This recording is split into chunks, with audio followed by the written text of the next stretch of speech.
Kitab 1 Raja-Raja.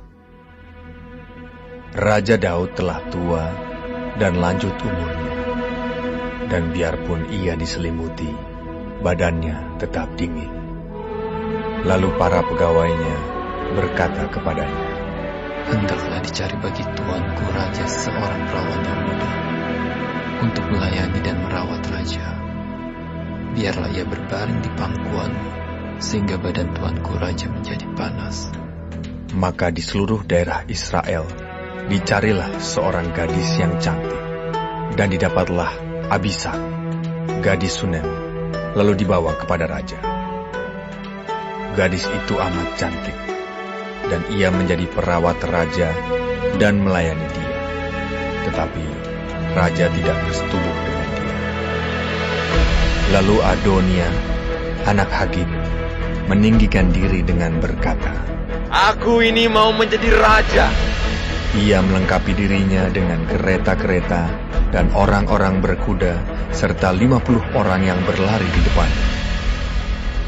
Selama hidup Adonia, ayahnya belum pernah menegur dia dengan ucapan, "Mengapa engkau berbuat begitu?" Ia pun sangat elok perawakannya, dan dia adalah anak pertama sesudah Absalom. Maka berundinglah ia dengan Yoab, anak Seruya, dan dengan Imam Abiatar, dan mereka menjadi pengikut dan pembantu Adonia. Tetapi Imam Zadok, dan Benaya bin Yoyada, dan Nabi Nathan, dan Simei dan Rei, dan para pahlawan Daud tidak memihak kepada Adonia.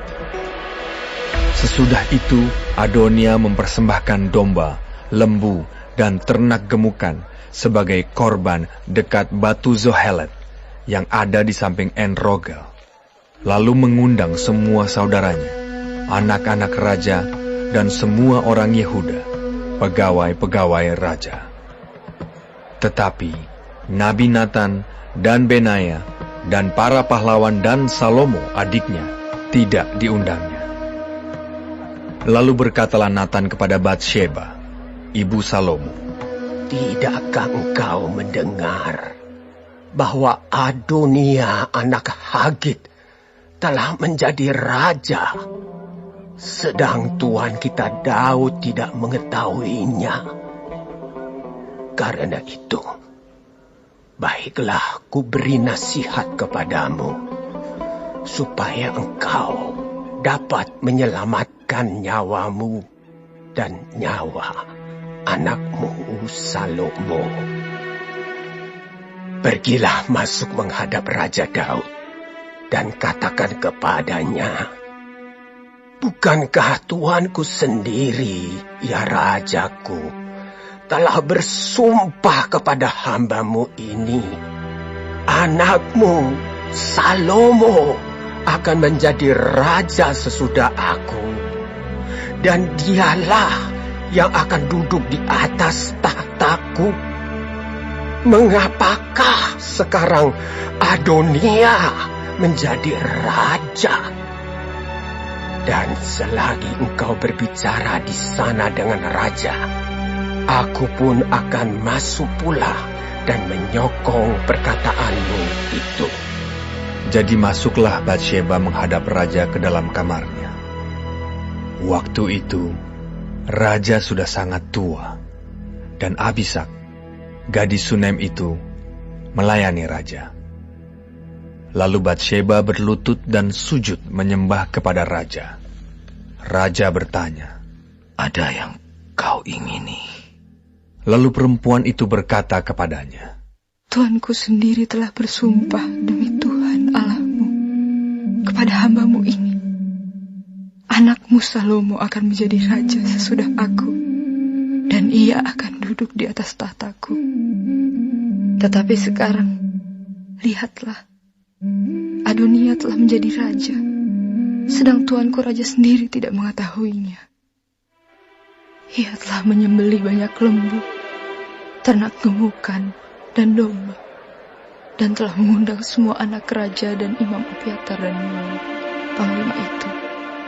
Tetapi hambamu Salomo tidak diundangnya. Dan kepadamu lah ya Tuanku Raja, tertuju mata seluruh orang Israel, supaya Engkau memberitahukan kepada mereka siapa yang akan duduk di atas tahta Tuanku Raja sesudah Tuanku. Nanti aku ini dan anakku Salomo dituduh bersalah. Segera sesudah Tuanku Raja mendapat perhentian bersama-sama dengan nenek moyangnya. Selagi Batsheba berbicara dengan raja, datanglah Nabi Natan. Diberitahukan kepada raja. Itu ada Nabi Natan. Masuklah ia menghadap raja, lalu sujud menyembah kepada raja dengan mukanya sampai ke tanah.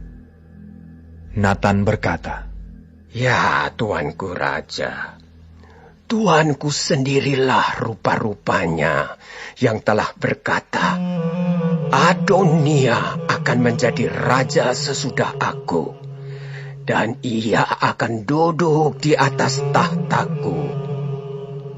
Sebab pada hari ini, ia telah menyembelih banyak lembu, ternak gemukan dan domba.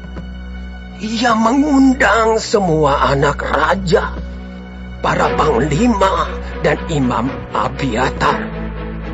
Dan sesungguhnya mereka sedang makan minum di depannya sambil berseru, Hidup Raja Adonia!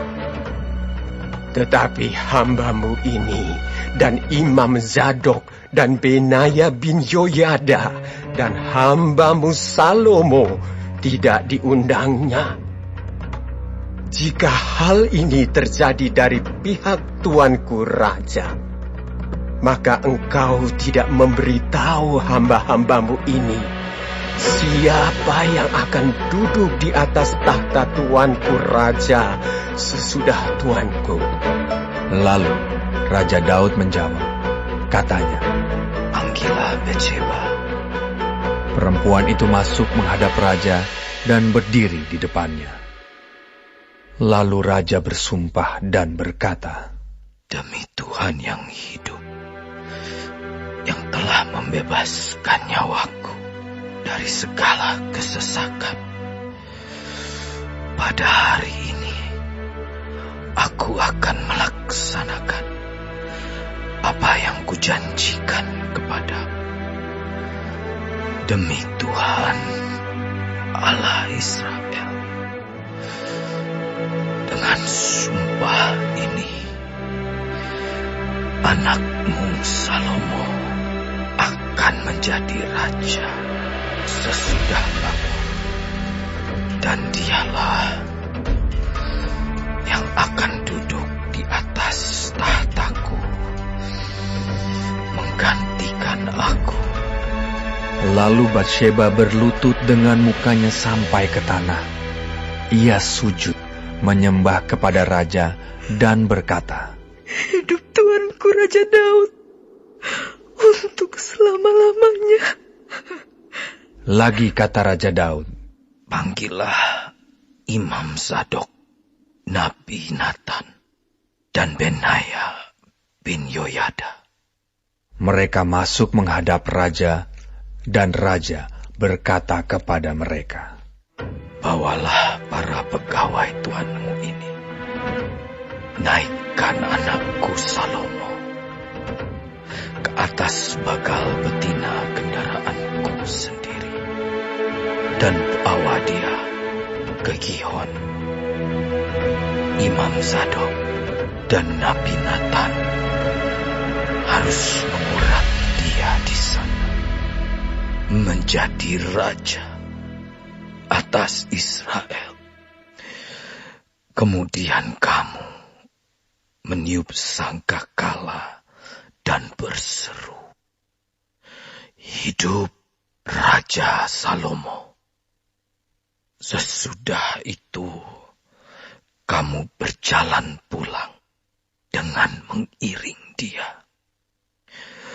Lalu ia akan masuk dan duduk di atas tahtaku, sebab dialah yang harus naik tahta menggantikan aku dialah yang kutunjuk menjadi raja atas Israel dan Yehuda. Lalu Benaya bin Yoyada menjawab raja, Amin. Demikianlah kiranya firman Tuhan, Allah Tuanku Raja. Seperti Tuhan menyertai Tuanku Raja, demikianlah kiranya ia menyertai Salomo. Semoga ia membuat tahta Salomo lebih agung dari tahta Tuanku Raja Daud. Lalu pergilah Imam Zadok, Nabi Natan, dan Benaya bin Yoyada dengan orang Kreti dan orang Pleti. Mereka menaikkan Salomo ke atas bagal betina Raja Daud dan membawanya ke Gihon. Imam Zadok telah membawa tabung tanduk berisi minyak dari dalam kemah, lalu diurapinya Salomo. Kemudian sangkakala ditiup dan seluruh rakyat berseru. Sesudah itu, seluruh rakyat berjalan di belakangnya sambil membunyikan suling dan sambil bersukaria ramai-ramai, sampai seakan-akan bumi terbelah oleh suara mereka. Hal itu kedengaran kepada Adonia dan kepada semua undangan yang bersama-sama dengan dia ketika mereka baru habis makan. Ketika Yoab mendengar bunyi sangkakala itu, ia berkata, Apakah sebabnya kota begitu ribut? Selagi ia berbicara, datanglah Yonatan anak Imam Abiatar. Lalu Adonia berkata, Masuklah, sebab engkau seorang kesatria, dan tentulah engkau membawa kabar baik. Tetapi Yonatan menjawab Adonia, Tidak, Tuan kita Raja Daud telah mengangkat Salomo menjadi raja. Raja telah menyuruh supaya Imam Zadok dan Nabi Natan dan Benaya bin Yoyada dengan orang Kreti dan orang Pleti menyertai Salomo, dan mereka menaikkan dia ke atas bagal betina raja. Imam Zadok dan Nabi Natan mengurapi dia di Gihon menjadi raja.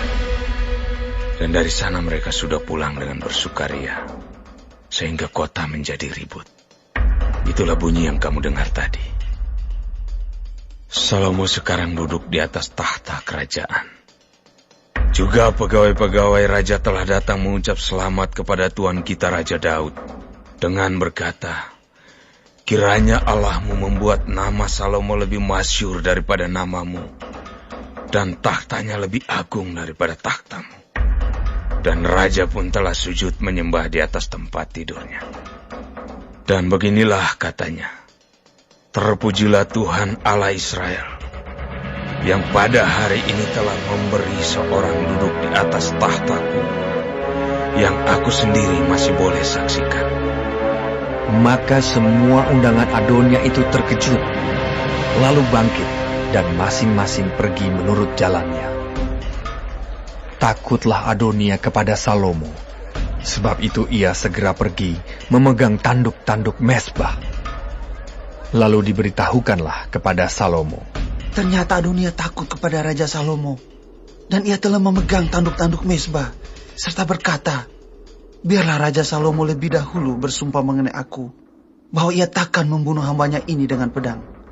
Lalu kata Salomo, Jika ia berlaku sebagai kesatria, maka sehelai rambut pun dari kepalanya tidak akan jatuh ke bumi. Tetapi jika ternyata ia bermaksud jahat, haruslah ia dibunuh. Dan Raja Salomo menyuruh orang menjemput dia dari mezbah itu. Ketika ia masuk, sujudlah ia menyembah kepada Raja Salomo. Lalu Salomo berkata kepadanya, Pergilah ke rumahmu,